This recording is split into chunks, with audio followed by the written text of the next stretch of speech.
Yeah, it's a good question. Yeah, very, very good question. Yeah, this is a very good question. Oh my gosh. That's such a good question.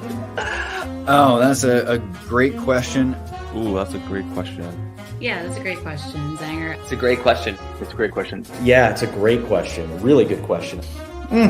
Gosh, this question to me, I hate this question. That's a loaded question. But okay. All right, everybody. Hello, hello, hello. It is Thursday. It's Halloween. I'm dressed as... I don't know what the hell I'm dressed as. What's going on? I'm Doug Zanger, founder, editor-in-chief of this little schmutz, Indie Agency News. Our brief is simple: build a global home for independent agencies. Our mission: serve independent agencies and the brilliant people behind them. The goal is more visibility for indies, more choice for marketers. To our members, thank you so much. This time last year, we had 7 members, company members, agency members. Now we're up to 154. And we're going to be sharing some news of some new members coming up. We can't thank them enough. Last night in Seattle, saw some members at a nice little event. We had a great time. Tomorrow, I head over to England. I'm going over to London, going there for a bit. Going to be at the Brands and Culture session on the 7th of November. Our partners and members, the Thought Partnership, Charlotte Williams and team, going to have a great full day full day thing. Saw them do something similar to this in Cannes, and it was outstanding. So looking forward to that. But someone said, you're going over because of the election. I said, well, it just sort of worked out that way. But we're going to have a little hangover party. November 6th. It's over by Primrose Hill, which is a little bougie, but it's also very, very, it's a fun part of town. A little bit of history. I went to college in London, 1990. This is the area that I lived in. I'm being nostalgic, but please join us. Just go to Indie Agency News, indieagency.news, and you'll find out all that information. All right. I just spared you from a huge cough. As I mentioned, we were in Seattle last night for another thing, and I'm bringing in Zach, founder and CEO of Crown, one of our members as well. And so the original plan on this was talking about some of the work that you did for a client, and the canvas of this thing is Climate Pledge Arena, and with the Seattle Kraken, which we're going to dig into in a minute. However, there is a wonderfully gifted woman named Paige Nguyen who was on LinkedIn, who was talking about how she helped organize one of the greatest things that I think I have seen in a very long time. And I want to caveat this by saying I was a morning show producer in radio back in the early days of my career. This is like the gold standard, right from the playbook. If our guest coming in right now, if this were the 90s, he would be the best producer, and he might be Baba Booey on Stern. Like, that's how good this is. If you don't know, there was a Timotheé Chalamet Lookalike Contest in New York, and I'm bringing in the mastermind to it. You changed your name to Gilbert. Oh my Changed God. my name. This has been my name from the get-go, say. All right. Oh my Lord. So do I have to do this in like character now? Jesus God. It's lovely to meet you guys. Yes. Now your domicile, you and I have some common thread on that. We are both from South Jersey. Yes. Correct? Yeah. I've been in the area for 20 years now. So okay. You and I are both of Italian descent. 12%. Okay. Oh, really? What's the other? What's the other? Irish, unfortunately, but for sake of this character, I'll be 80% or 100% British. Okay. Yeah, the accent gives you away. But this, oh my God, I just love this. I just love that we have something in the world that can bring us all together and can make us happy. One of the comments that I saw from when I was sharing this on LinkedIn is, this is the stuff I need. This is the stuff I need. So walk us through how this thing even got started. Because yeah, you look like Timothée Chalamet. Let's be honest. But like, kickstart us in just the process on this. And the other thing about this too is, it's not like you went out and promoted this like crazy. It just blew up. Yeah. So, first off, let me just say, Timothée Chalamet looks like me. We'll start off with that. Thank you. But yeah, I think Gilbert, have a pretty good, finger on the pulse of culture. So I'm confident in my ability to hang up 100 posters and get 10,000 people to come to an event. So that's exactly what we did. So I appreciate the kind words there, saying. No. Honestly, it's like, this is the thing we forget about the world. And Zach, you can co-sign on this with me. Like, we are in this digital world, and then the things that happen that are tactile. And I don't even want to just say even in real life, just something tactile like this. It reminds us of the world can be a pretty dope place. Wouldn't you agree, Zach? Yeah, it is definitely like a pretty sweet flash mob. And yeah, I love all the press that you got too, man. New York Times. That's where I first learned about it. Oh, yeah. Thank you. It's on the cover of GQ too, where I belong. That is true. You do belong there. You do belong there. All right, I'm going to play this real quick. And this is from the Associated Press. And then, so you'll actually see the slate on the front of this.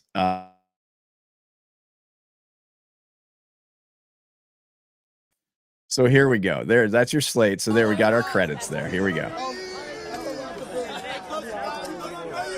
I'm walking here. Wait, it's actually Timothée Chalamet. I think it's actually him.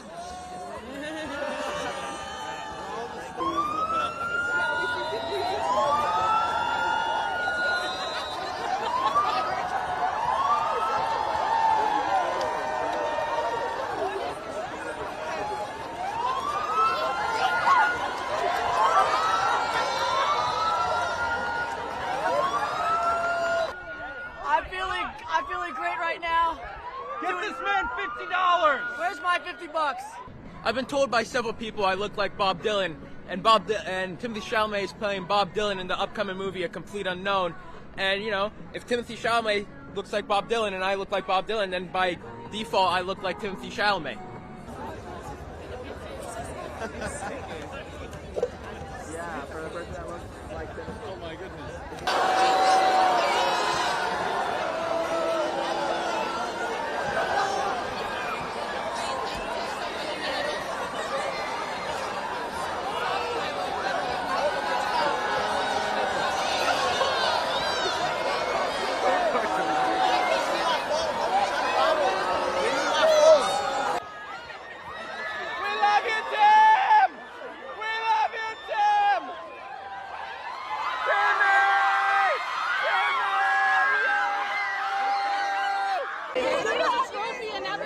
I knew I should have worn the soft sweater.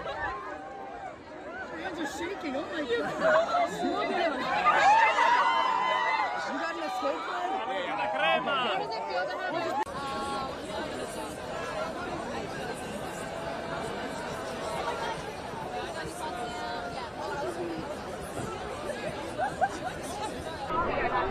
You have to get a permit.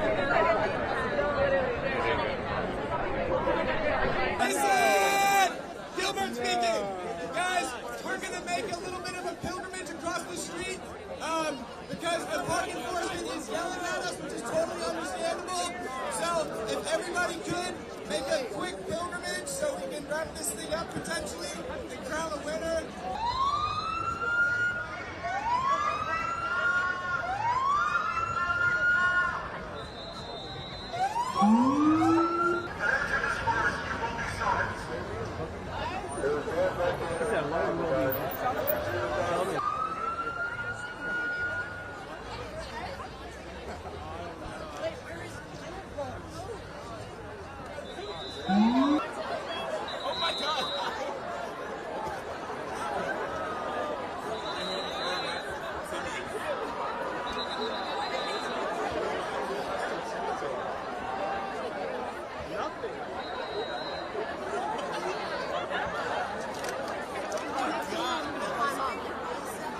got here, we're super excited to see, but looks like it got kind of crowded and a little bit dangerous, so they moved off. We saw the trophy go in that direction.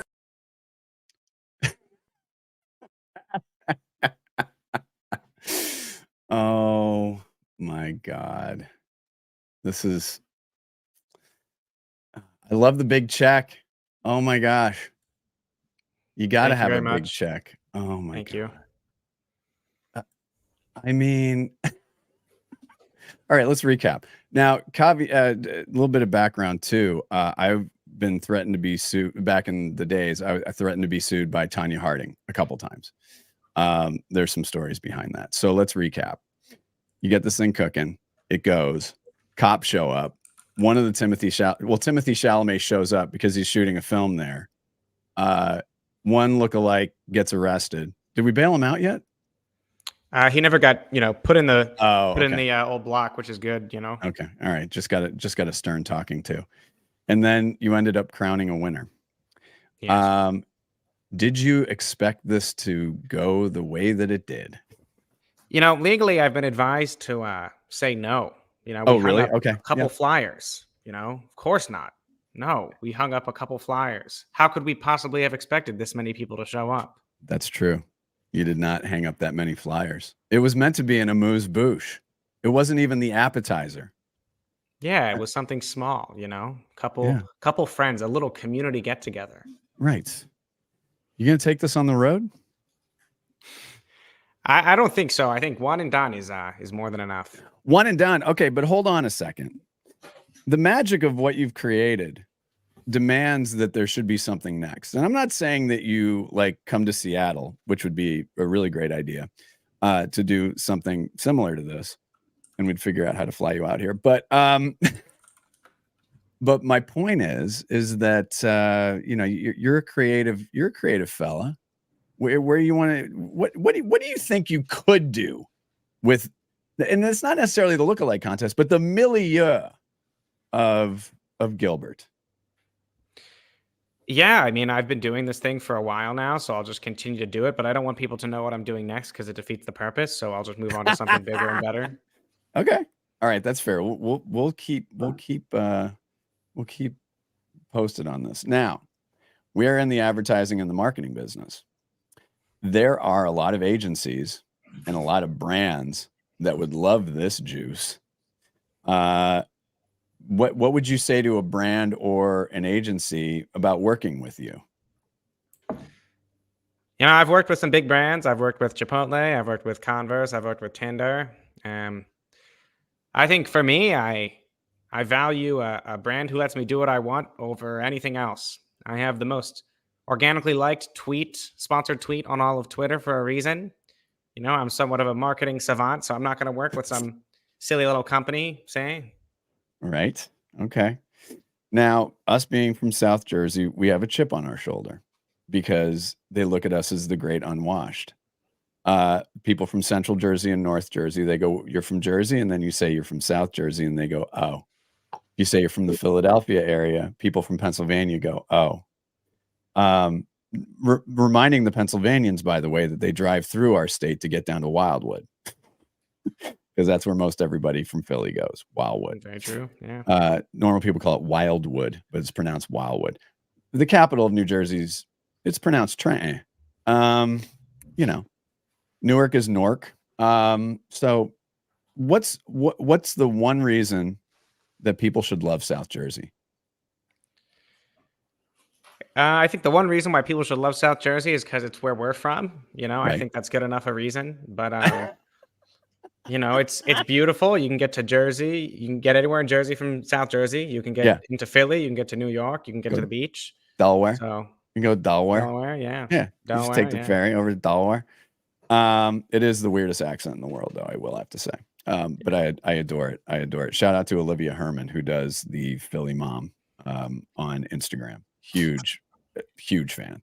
And I'm a huge fan of yours, Gilbert. I want to thank you so much for taking the time today. Congratulations and mazel tov on a wonderful thing. Zach, do you have any more questions for Gilbert before we let him go get a cheesesteak? No, man. Genius level event. Super impressed, man. Yep. Thank you very much. Great to meet you. All right, brother. Stay in touch with us. Thanks for joining us. Man, onward you go. Congratulations. I appreciate it, guys. Have a All great right. day. You too. Go Birds. Thank All you. right. Go See ya. Birds. All right. Amazing. I mean, how fantastic was that? I love the recap too. Yeah. Did Timothée Chalamet actually enter the contest? No, I think he lost.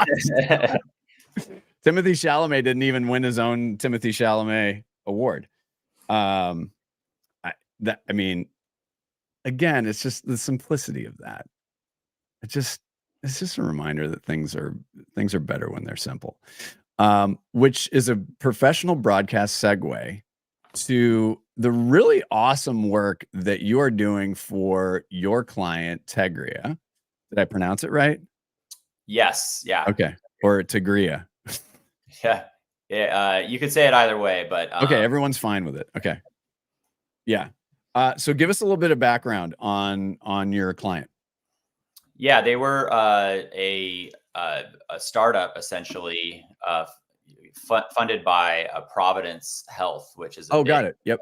Yeah, hospital chain up and down the West Coast, and it is comprised of a bunch of different businesses that are servicing healthcare from either kind of product or service. Got it. And we worked with the Climate Pledge Arena up here in Seattle and the Seattle Kraken just as Climate Pledge was opening. So kind of they were still developing the specs for all the signage and everything like that. So we kind of helped them with that.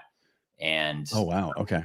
Yeah, it's a pretty interesting project. We did a lot of stuff outside of the stadium too, but right. I'll show some of that. So that's the on ice, but then you start looking at the out of home, and I'll get into the in arena thing in a second. And so there's a lot of complexity in this, and approaching out of home, but especially in arena.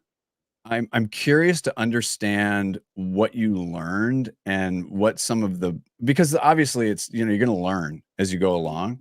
What were some of the biggest things that you learned during the process in this?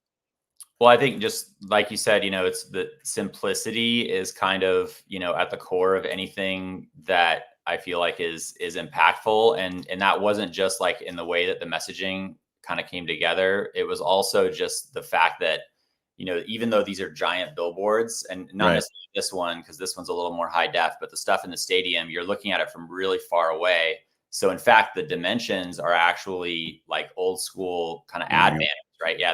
Yeah. So I was just looking at that. Those are 72 pixels high because each bulb is like an inch. Are you serious? Yeah. It's pretty crazy. It's really hard to visualize like what they're going to look like. Best case, you've got 3D models of the stadium, but I think they were just about to launch, and Coldplay was coming in, and they needed all the assets like super quick. So wow, it was and so kind of getting everything to kind of move together, and having it, figuring out like where people could kind of see it, from either close up or far away. It's a little bit of a balancing act, but right. Came together pretty smooth, and all these have like motion on them. I know we've just right. Let me run this. If I lose us, I will bring us back.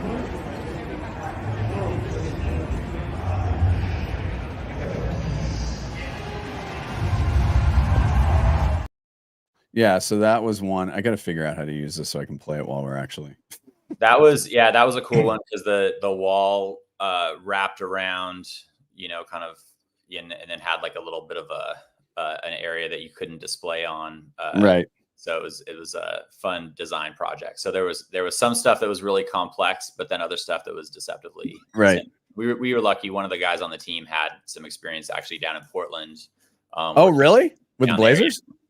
Yeah, I think it's the same stadium, but it was for something else. But I think these banners down there are only like 48 pixels high.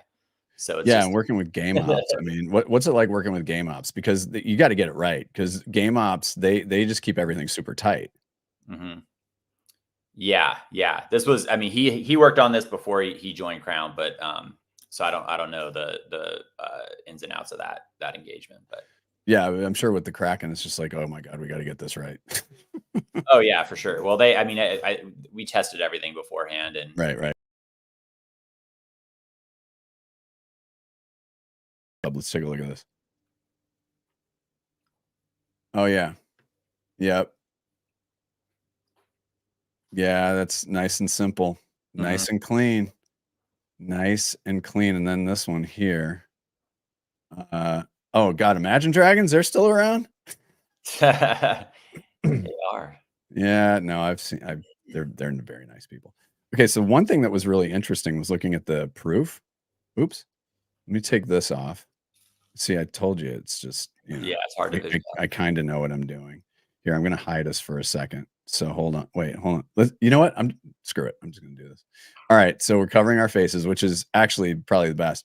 But this is the master proof. Mm-hmm. And so you have to go through all of these different versions.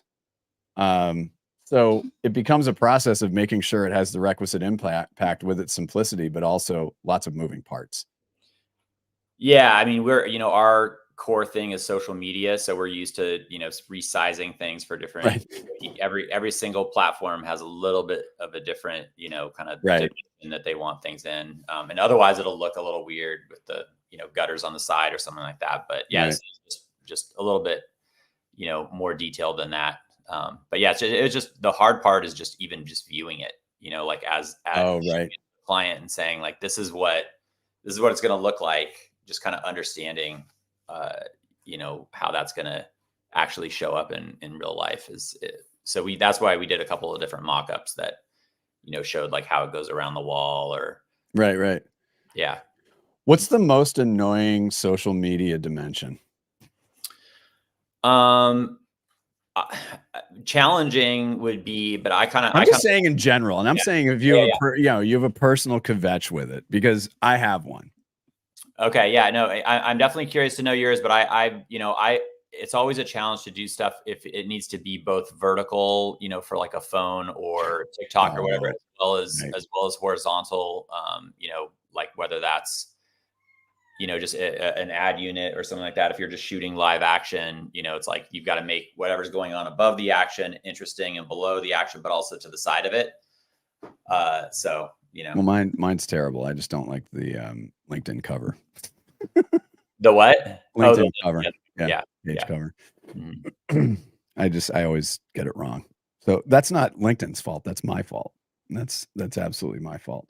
Give us a little more background on the agency, because we haven't done our Meet and Indie agency yet with you, but how did you even get started in all this? Give us the thumbnail on you and the agency. No, absolutely. Well, like Gilbert, I started out hanging posters around town up here in Seattle. I was a DJ and I had a record label, and we went around and did a lot of guerrilla marketing for ourselves at first. And then we were out there so much, we ended up doing it for other bands and, other labels and event venues and stuff like that. And then I joined an agency, Wonderman, up here. Yep. And I worked in the Tokyo office too for a little while, and kind of, cut my teeth there. That was around the time that, social media was kind of getting bigger, and brands were starting to look to social media to reach, a new audience. And it was way undervalued relative to above the line, especially in other digital. So, and having obviously done a lot of work in the music industry, I'd been on social media and had been, promoting on social media. So jumped ship in 2011 and never looked back. So we still do social media. We rebranded. Originally we were Crown Social, and just as we grew and clients were asking us to do stuff, we dropped the social part, even though that's still 90% of the reason why people come to us. Sure. But it's probably only 50, maybe even 40% of what we actually do right now. A lot of it's strategy and design and other digital stuff. We're big into advertising. Mm-hmm. We started in 2020 a temp staffing agency for creatives. And so that's kind of a subsidiary company that we love. It's fun to connect, cool creatives with cool brands and kind of make, those pairings happen. So we've been doing that for a little while. We work a lot with, influential creators as well. Mm-hmm. So, anytime we can, if there's a specific style of like motion graphic or, somebody talking to the camera, we'll always like try to find somebody that does exactly that and pair them up with that brand. Because not only do they get exactly what they're looking for, but they also get like that built-in audience. So we kind of run all of those operations out of that company too. And then we just started this year a branding agency. So we do like branding and design. And our goal is to be a little different where we're, more aesthetically led. So we're looking for like more. Got it. Yep. Yeah. Fashion clients and. Oh, cool. Yeah. Some cool products. I want to go back to the record label thing real quick. And I want to share this. So one of the legends of the Seattle scene, I mean, obviously was Sub Pop and is Sub Pop. Megan Jasper is still my hero. So Megan Jasper, I don't know if is she still CEO of Sub Pop? Yeah. I can't. Oh God. This is the greatest prank. So, I mean, we're bookending this with Gilbert and this. And so you brought it up. Have you ever heard this story? I don't know. I don't think so. Okay. So this was, I can't remember let's see what year it was. It was 92. Okay. So for some reason, someone from the New York Times was trying to create a lexicon of grunge and called, and Megan got the call. And I will put a link into our recap on our conversation here because she thought it was hilarious. Like, okay, that's stupid and silly. So she started making up a bunch of fake stuff. And they published it, and it was just a huge joke. And it was one of the greatest things ever. And I got to meet her.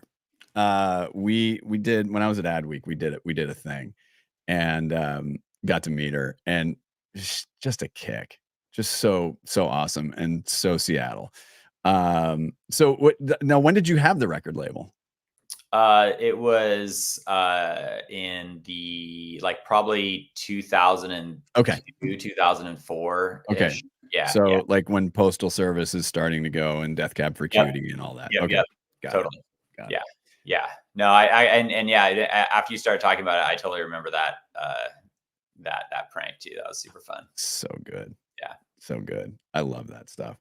Well, this is really cool. I'm glad we were able to dip in and take a look at some of the work. And I think that a lot of this is reminding people that simplicity can win the day, and to have some of these opportunities to put your creativity and your brilliance into unique places. I think it's always fun to just go through some of the process, take a look at some of the work, because a lot of times people might see it in the arena, but the rest of the world, I think, really needs to see it as well. So excellent work as usual. Looking forward to seeing more from all of you. But most importantly, I can't thank you enough for supporting the mission with Indie Agency News by being members. And really appreciate you taking the time today, man.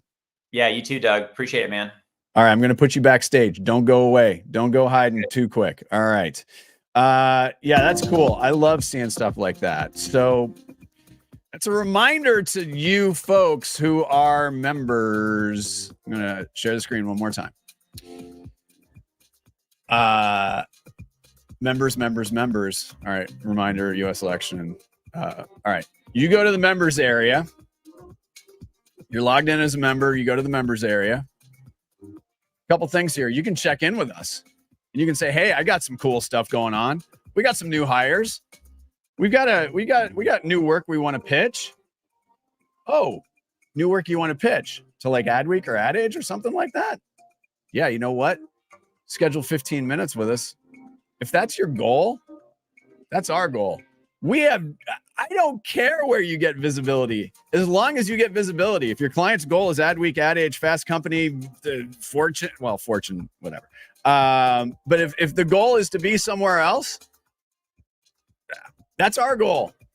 So if it's helping you raise your visibility and we can chip in, that's the thing. So These 15-minute sprints for members. You can bring news and work pitches, awards entries, any marketing stuff, creative ideation. You got biz dev stuff. We're happy to look at it and to set you on a course for adventure. It's time for romance. For those of you of a certain age, you know that those were the lyrics to the theme to the Love Boat.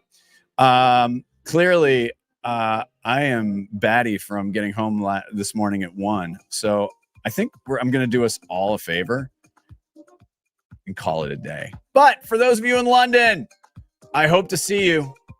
And on behalf of everybody at Indie Agency News, a huge thank you to all of our members and all of our partners. We'll see you next time.